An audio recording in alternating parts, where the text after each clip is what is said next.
චතාරික සමයේ තුන්වන සතියේ රහසින්ද දවසේ ජේසුස් වහන්සේ අපිට කියනවා මට පක්ෂපාතී නොවන්නා මට විපක්ෂය.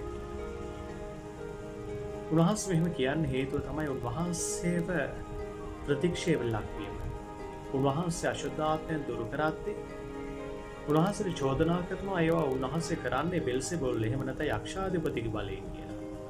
ජේසුස් වහන්සේගේ බලය උන්ට තේරුම් ගන්න බැරි වෙනවා. උන්වහන්සේ මෙසියස් වහන්සේ කියලා තේරුම් ගන්න බැරි වෙනවා. ඒ නිසා මේ කාරණාවල් එක්ක උන්වහන්සේට පක්ෂපාතීත්වයක් නැති බව තමයි එතන පෙන්වන්න කරන්නේ. ඒ නිසා උන්වහන්සේ කියන්නේ මට පක්ෂපාතී නොවුණා මට විපක්ෂය.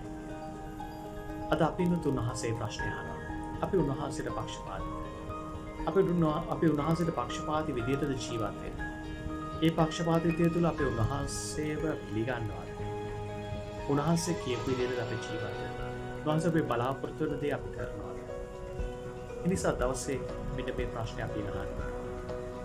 අපි ඇත්තටම උන්වහන්සේට පක්ෂපාතී ජනතාවක්. ජේසුස්